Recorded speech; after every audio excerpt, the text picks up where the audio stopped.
Magandang gabi po sa inyong lahat. Tayo po ay nasa ika-4 na ng ating pagsisimbang gabi. At aminin po ninyo, pahirap na magtungo sa simbahan. Pabigat na ng pabigat ang paggising sa umaga. At sisiguraduhin ko po sa inyo, sa mga darating na gabi at madaling araw, magiging mahirap na para sa atin ang kumpletuhin ang ating simbang gabi. Kung kumpleto po tayo noong unang gabi, malamang kulang na tayo ngayon sapagkat may mga nag-absent na, may mga hindi na nakarating. Isa po sa mga katotohanan ng ating buhay sa mundo ay ang ating karanasan ng pagiging kulang. Ng ating karanasan ng pagkukulang, ng ating sariling karanasan ng kakulangan. Minsan naririnig po natin o bukang bibig natin mismo ang mga salitang, "Hanga ako sa taong iyan, nasa kanya na ang lahat." Sapagkat kung ating titignan, ito naman talaga yung gusto natin para sa ating sarili. We always wanted to be complete. Hindi ba't ito ang isang sikat na advertisement ng isang inuming pampalakas? From A to Zinc, we always wanted to be complete. Pero sa kabila ng pagsusumikap natin maging kompleto, talagang hindi natin maiiwasan, darating sa punto ng ating buhay, magkukulang tayo. Darating sa bahagi ng ating buhay, hindi tayo makukumpleto. Sapagkat wala naman talagang taong kompletong-kompleto na. Kaya kung ating susuriin mabuti, madidiskubre po natin na ang isang taong hinahangaan natin, ang akala natin ay kompleto, mapagtatanto natin may kulang din pala sa kanya. Malalaman din natin yung kanyang taglay na pagkukulang. Makikita ng ating mga mata ang kanyang angking kakulangan. At di minsang mabibigla tayo kapag tumambad sa atin ang tao na may taglay na kakulangan. Pero inakala nating kompleto naman pala. Sadya po, mga minamahal kong mga kapatid, na may kulang sa bawat isa sa atin. Ano po ang ibig ko pong sabihin? May mga taong ang ganda-ganda, pero kinapos o kinulang sa kagandahang asal. May mga tao pong ang yaman-yaman, pero salat o kulang sa kapayapaan at kaligayahan. May mga tao po na ubod ang dunong sa paaralan, pero kulang sa diskarte. Meron din mga taong pagkagwapo-gwapo, pero engot. Merong mga taong magagara yung mansyon, pero wala namang nakatira sa loob niyon. May mga taong tumanda, pero kulang at parang walang pinagkatandaan. At meron din naman talagang mababait, pero sawimpalad sa kanilang buhay. Kulang. Sa ganitong diwa natin mauunawaan ang panibagong karakter ng Adbyento na makikilala natin sa ating Ebanghelyo, si Lolo Zacarias. Na ayon sa Ebanghelyo, kasama ng kanyang asawang si Elizabeth, na kapwa kalugod-lugod sa Diyos. Kapwa mainam at mabuti sa paningin ng Panginoon. Bakit? Sapagkat namumuhay ng ayon sa kalooban ng Diyos. Pero pansinin ninyo, sa kabila ng kanilang pagiging kalugod-lugod sa Diyos, sa kabila ng kanilang pagiging mabuti sa paningin ng Panginoon, maraming kulang sa kanyang buhay. Sa kabila ng kanyang pagkamiging matuwid, nandun pa rin ang maraming kakulangan na kanyang pinagdaanan. Ano ang unang kulang sa buhay ni Lolo Zacarias? Kulang si Zacarias ng anak. At malinaw na sinasabi po sa Ebanghelyo na hindi po si Zacarias ang baog. Ang baog, ang kanyang may bahay na si Elizabeth. Nadamay lamang si Lolo Zacarias, kaya nagkulang siya ng bunga ng kanilang pag-iibigan. Ngunit sa kabila niyon, Patuloy po niyang minahal si Lola Elizabeth. Ang sabi sa Ebanghelyo, sila ay matanda na. Ibig sabihin, nagpapahiwatig, tumanda silang magkasama. Tumanda silang nagmamahalan sa isa't isa. May kulang sa buhay ni Lolo Zacarias. Kulang ng anak. Gayun din naman, ano po yung sumunod na nagkakulang?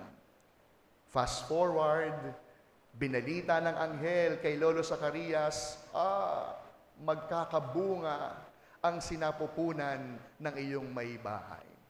Pero hindi po siya naniwala. Kaya ano po ang naging kakulangan? Nagkulang siya sa pandinig. Nagkulang sa kakayahang makapagsalita. Ibig sabihin, nabibi, nabingi, napipi.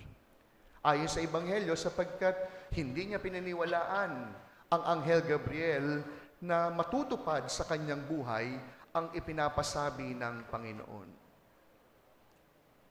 Kulang na nga sa anak, pangalawa, nagkulang sa pandinig. Bakit?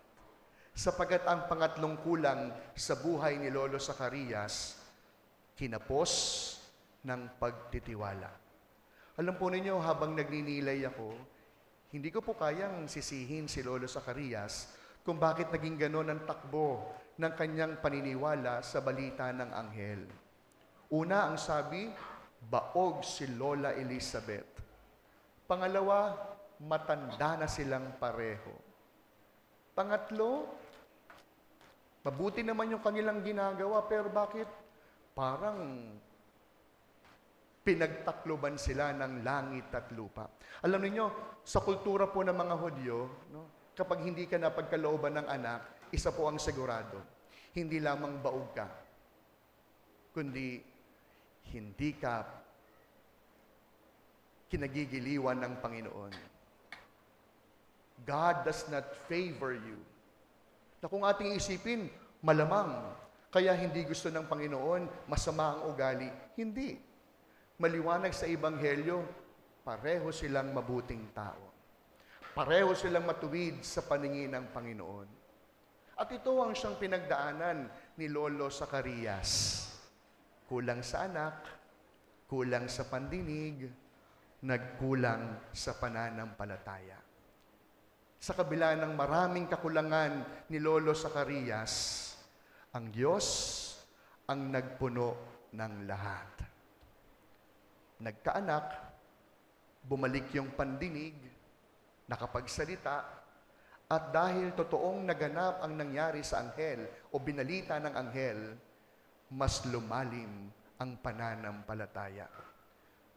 Mga minamahal ko mga kapatid, napakahalaga po ng paalala sa atin ng mensahe sa ating mga pagbasa ngayong ika-4 na araw na ito, na siyang babaunin po natin kahit matapos na ang ating simbang gabi.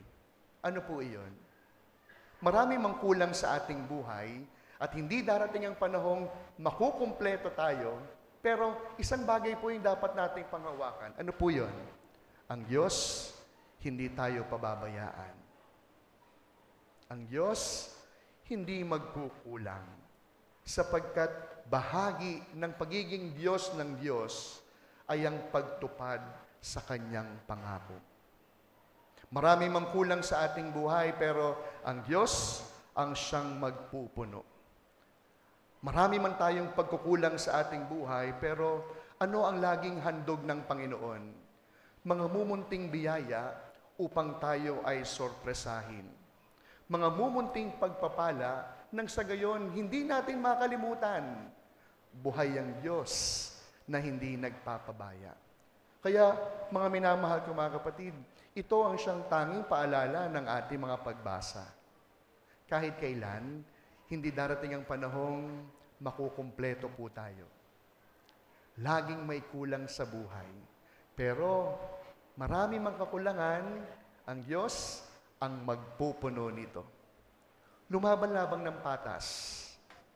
Lumaban lamang ng tapat. Mamuhay lamang ng mabuti. Pagka kasi minsan, ito po yung nagiging panlaban natin sa Diyos.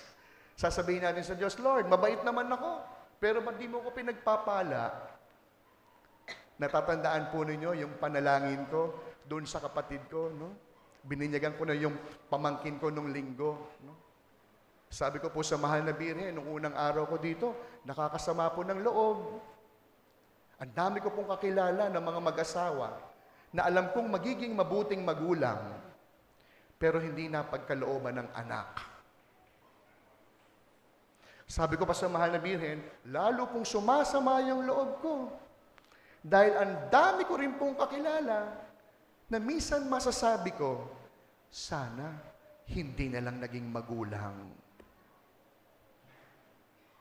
Yung kapatid ko po, tsaka yung kabayaw ko, 9 na taong naghintay. Kung ano ang pinagagawa, mabuntis lang. May mga kilala po ako, nagkatitigan lang, nabuntis na. At yung iba, sa sobrang maraming ginagawa, at minsan hindi mapagbigyan sa pangangailangan, kahit ang Diyos, susumbatan. Ngayong gabing ito, itinuturo sa atin ni Lord Zacarias, may kulang, ang Diyos ang magpupuno nito. Hindi kumpleto, lumaban ng patas. Sikaping maging mabuti. Magsumikap na magpakabanal. Sapagkat sa bandang dulo, ang kabutihan ang magtatagumpay. Ang kabutihan ang siyang mananaig. Mga minamahal ko mga kapatid, may kulang po ba sa buhay natin? Ano ang kulang na pwedeng kumumpleto sa ating bawat pangangailangan? Isa lamang po yung hilingin natin sa misang ito. Hindi lamang yung panalangin, Lord, make me complete. Kundi hilingin po natin yung biyaya na sinabi nga sa isang kanta, there can be miracles when we choose to believe. Kung may kulang, magtiwala ka lang. Kung may kulang, manalig ka lang. Kung may kulang, darating ang Diyos at magpupuno sa bawat kulang sa buhay natin. There can be miracles when we believe.